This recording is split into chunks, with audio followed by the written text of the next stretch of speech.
Hey guys, and welcome back to the Blue Podcast Network. And I know it is just me and Liam, and there's a bit of a story to tell in a second.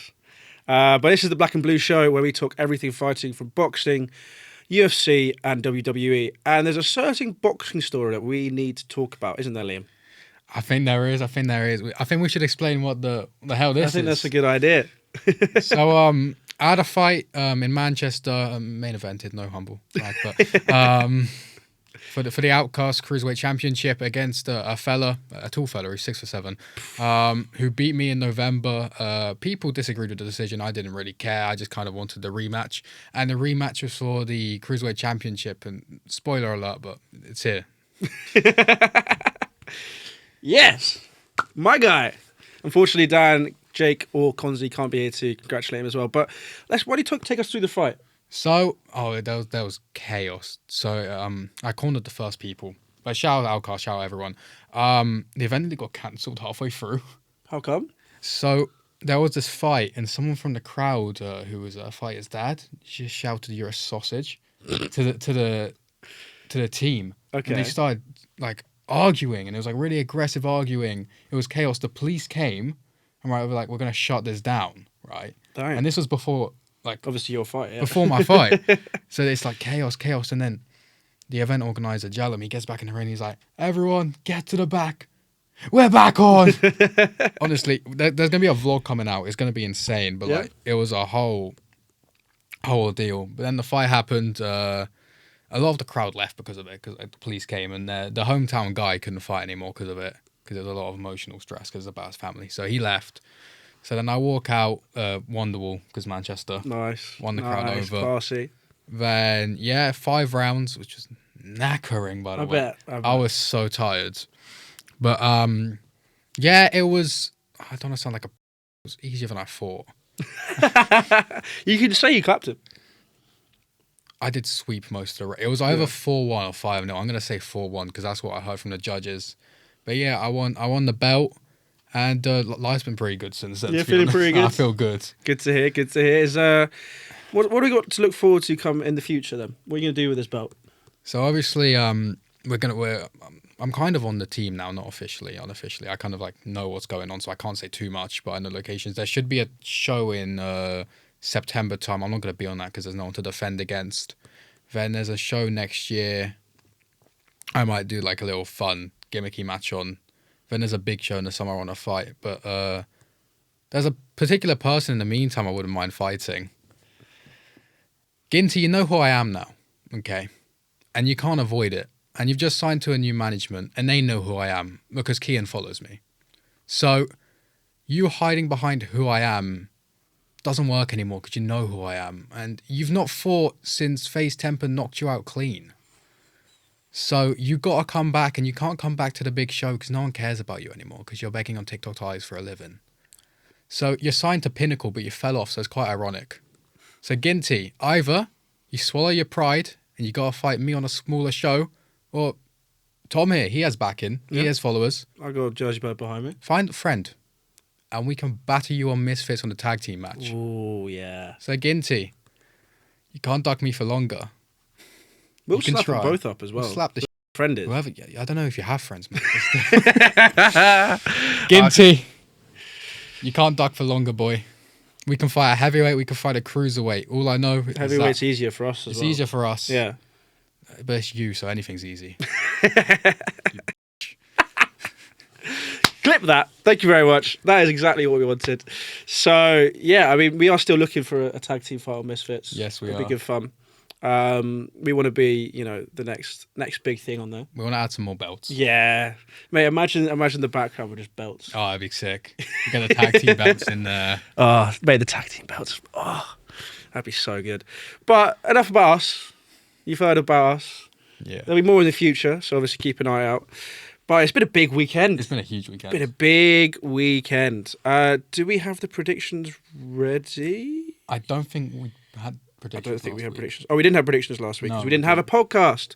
My bad. So, obviously, we're going to go into the WWE as we always do a bit later on. That is the big talking points. Huge. Huge week for that. But we'll start off with the UFC. Dvalishvili versus O'Malley 2 results. Merab wait, what? He's sub. Oh, sorry, sub Sean in round 3. Did you expect that? Yeah. Yeah? It was... O'Malley kind of like tried to reform his life around, but the one thing he clearly didn't reform was takedown defense. Okay. And, you can stop dyeing your hair, you can stop smoking, but Merab's a machine, man. Yeah. He doesn't stop. His cardio's crazy. Like, he doesn't get tired. And, he wasn't much of a submission threat. He's not got that many submissions, but he's just the type of guy where if he sees an opportunity, he's going to try and finish you. And I know where Sean O'Malley goes from here, man. He's got 2 losses to the champion in the division. He's not going to get another title shot anytime soon. Do you think it's a bit... Is he not training hard enough? Because he had such a high trajectory? Or... He trained really hard for this fight. I know that he had some more muscle mass on him. I think it's time for him to move up weight, I think. He just needs to get heavier. He needs to go up to 145. He can fight Yair Rodriguez. He can fight Diego Lopez. Maybe earn a Volkanovski match or something like that. For what's next for Merab, it's going to be either a Jan rematch or maybe a Mario Batista because he kind of fraud checked the guy I was high on. But but the co-main event, we had Juliana Pena versus Kayla Harrison. Kayla Harrison absolutely manhandled Pena. Second round submission.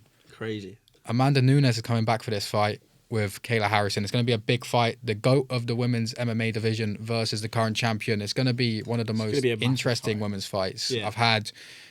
What else have we had on the card? We also had Pfeiffer versus Kelvin. Unanimous decision for Pfeiffer. Kelvin Gastelum's chin, it remains amazing. Pfeiffer, a hard-hitting guy.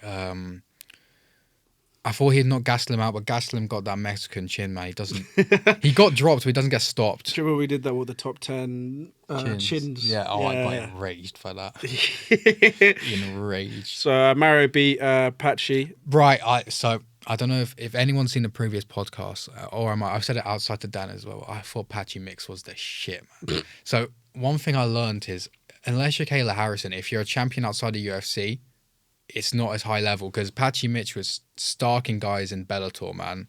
And I thought he was the guy to go and maybe beat Merab, but Grappler didn't shoot a takedown. Yeah. And not to say, Mario Batista, as much as I don't like him for beating Jose Aldo, which we spoke about on the podcast before, he should be 1 or 2 fights away from the title fight. I think Merab absolutely lights him up, but he deserves a title shot. Yeah, I don't see Merab at the moment necessarily losing. No, and he doesn't want to go up either. His biggest threat is probably Umar, but he's already fought him and beat him, so it's kind of like depends how much better Umar can get. And then we had Kevin Holland, who fights about 100 times a year. Yeah, that man gets his paycheck. He gets his paycheck, bro. He subbed Vicente Luque in round 2, which was I didn't expect a submission. I expected Kevin Holland's a very up and down fighter. He'll win one, lose one. But yeah, he seems like he's got he's found his flow in the welterweight division, and expect him to fight 7 more times this year.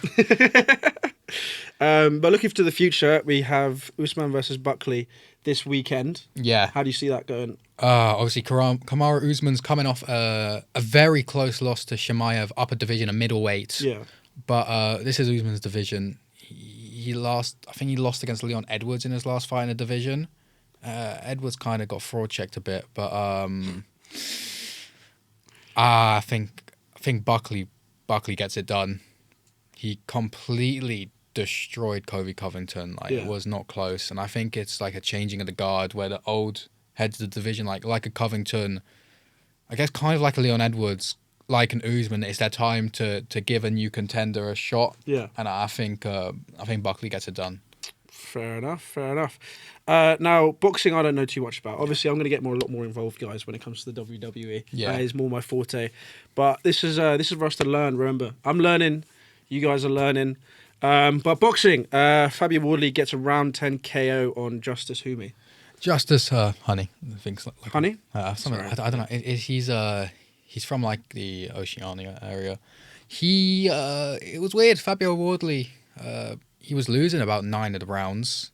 He just Deontay Wildered him. He got a great overhand, obviously, in boxing. Heavyweight, especially, one punch changes everything. I wouldn't mind a rematch. because Honey was clearly outboxing him, had more will, had more spirit, then just walked onto a huge shot, and that was the fight, man. Yeah. It happens, but Fabio Wardley going on to bigger things, I presume. I guess maybe a Dillian White fight or something like that. Maybe. And yeah, Huni, I'd like to see him against maybe a Joe Joyce, maybe a Derek Chisora or something like that. Someone who's more of a next step fight, I guess. Yeah, but I think that these two will fight again. Okay. 100%. Okay. Another fight I haven't written down, but you should know him because he fought someone. Callum Simpson main evented in Barnsley. He fought the Soldier. The Soldier. He fought the Soldier. Oh my god. He won, and he's now. Soldier didn't win. Callum Simpson's now your European champion. Yeah. Okay. I remember. I was sad when he beat the Soldier, man. Yeah, man. Thanks for the views on TikTok. It banged. Yeah. It banged. It banged. We need to do more events. We do. Invite us to more events. We're happy to come. Well, we had bare knuckle, but then Yeah, it didn't work fizzled out. Hey, it happens. But now to WWE. What a weekend. No? Would you say it was a good weekend? What a weekend, man. It was. We'll start with this. Everything's big. Everything's big news. I don't know what to start with. I guess. Should we start with? If we want to go in chronological order, Yeah, let's go with Money in the Bank. We'll start with Dominic Mysterio beating Octagon Jr. That match was added on about a day's notice because they realized people were complaining there was only 4 matches, and they're like, champion AAA Lucha. It was a pretty go beat quick him, like 5-minute match. Yeah, I mean, no one expected Dominic to lose. No. Obviously, Liv is definitely coming into the picture more again. Walking out with him, of course. Yeah. Do you think that's a power play? I think so. So to speak. One thing about the match, I would like to give a huge shout out to Mr. Iguana. Yes. What a guy. Oh my god. Tried to attack Liv with the iguana. Like, he has completely exploded into stardom. Oh, I know. He's like, I think the thing is he could transcend WWE. Like, Really? he could just be a meme, I reckon. Yeah. It's just, it is the way he behaves. I couldn't do it personally. I just couldn't do it. He also, like, I don't know if you watched Worlds Collide on I the didn't same day watch as Money it. Bang. He can bull. Can he? He can bull out. Is he good? He's good. Okay. Becky Lynch beat Lyra, of course. Bit of cheating. A little bit, but playing the heel really well. I Yes, think. she is playing the heel really well. I love the fact that she also said that her belt is now the most important belt in WWE because she has it. Yeah, it was a good quote. Well, in the words of Becky Lynch, after Lyra Valkyria tried to kill her. Yeah, pretty much. Fair enough. And but the main 2 events, obviously, the Money in the Bank fights. Money in the Bank and the tag team. And we'll get to the tag team. Yeah. We'll get to the tag team. But 2 fantastic sets of Great Money in the Bank matches. matches. I will say I was slightly disappointed by the women's one. Really? Because I thought they could do a lot better with the talent in there. And I just don't know. There was a few botches, a few things like that. I expected it to overshine the men's one. But I think the men's one was like a more entertaining match overall. Yeah, fair enough. I think that might also be because of the number of NXT fighters that were in Money in the Bank. That's true. Also, that was Stephanie Vacco's 3rd match of the weekend because she had a 6-woman tag team match. Then she had a tag team match on Worlds Collide. Yeah. Then on like the same day, she had 3 matches in 24 hours. Jesus Christ. Yeah, you're probably going to be Money in tired the after Bank, that. Yeah. I mean, she's getting that bread, surely, I bet. Oh, 100%. But obviously, Naomi won. I think a lot of people wanted that. That was my pick. Yeah, I think a lot of people want Naomi to win. Obviously, and having a Money in the Bank is always going to lead to something interesting down the line. But with the men's one, there's a lot of interesting things. Watching 2 sets of ginormous human beings slamming into each other. Oh, no. To help Seth and Fatu was rather interesting. I had Solo winning it, man. I was pissed. Did you? I had Solo winning it. And then I'm like, okay, he's going to win it. Then Jacob, Solo, I hate you. Oh, it mate, was so good. A lot of people are obviously not very happy that LA Knight didn't win it because he's had 3 chances to win it now. I think it's like his 3rd or 4th year in a row in the Yeah. ladder match, and he's been a favourite for all of them. He's not won. I think I think if he goes to Raw, it's probably the best move. He's kind of completed SmackDown. Yeah. And he's not touching John Cena. No. It's tough for him, I think, because there's just a lot of very big names at the moment that it's going to be very difficult for him to break past them or I don't know. It's going to be tricky for him, and I can understand the frustration. Have a lot of new feuds. Yeah. I think he's starting a feud with what's his name? Oh my days! Not Bronson Reed. Who's the other one? Bron Breakker. He's starting a feud with Bron Breakker. Yeah, but Breakker will break him. But I don't see Breakker losing that fight personally. I don't know. Maybe if it's like some team shenanigans. Maybe, but I didn't see Seth winning this match, and I think a lot of people thought because I thought it was like CM Punk's gonna come out, Roman Reigns, someone like that gonna stop him, but no, he is the second person apart from CM Punk to win Money in the Bank twice. Is he? Yeah. Damn, that's heritage. It is. I mean, but I guess a positive though. We'll get on to the next fight. Is in all of this. Yes, Seth wasn't expected, and not the most. Everyone's happy that he got it. People need to stop complaining. But at least The Rock it. didn't come out. I don't think that would have happened. I'd say there's a positive. I think every show where The Rock doesn't come out is a positive at this point. It would make absolutely no sense. But going on to the main event of the night was the tag team between Cody Rhodes and Jey Uso versus John Cena and Logan Paul. Happy with that fight? I think the only thing that annoys me is that there's no immediate payoff from it. Yeah. Because obviously, R-Truth, now Ron Killings, comes out. We want truth. We want truth. We want truth. Yes. And it was smart because I think on SmackDown the night before, I think by then he would have re-signed. Yeah. And then John Cena was like, "You can't handle the truth. We are the truth." It was like a good line. It was a tease, yeah. But then R-Truth smacks him with the belt, getting pinned by Cody Rhodes. I know. Have you noticed like the last 3 Money in the Banks, there's always a champion getting pinned by whoever they face at SummerSlam? Yeah, is it? Because last year Cody as champion got pinned by Solo Sikoa, and the year before that Jey Uso pinned Roman Reigns. At Money in the Bank. Oh. It's like it's a trend they do. It is an interesting trend. But I'm gonna talk about Logan Paul's jump from the ring. He was the MVP of that match, man. Yeah. He had one slip. Kind of carried the match. He had one slip. That was on purpose. Was it on purpose? Set up super kick. Oh. Because he's not gonna. If he doesn't slip, then the level Jey Uso was at, he wasn't gonna reach because he was mid jump unless he went it later. But so the spot Jey Uso was in, maybe he did, but that would mean Jey Uso would have had to move closer for it. But he was in good range to super kick him. Okay. So maybe Logan Paul's running at a completely different level to everybody else.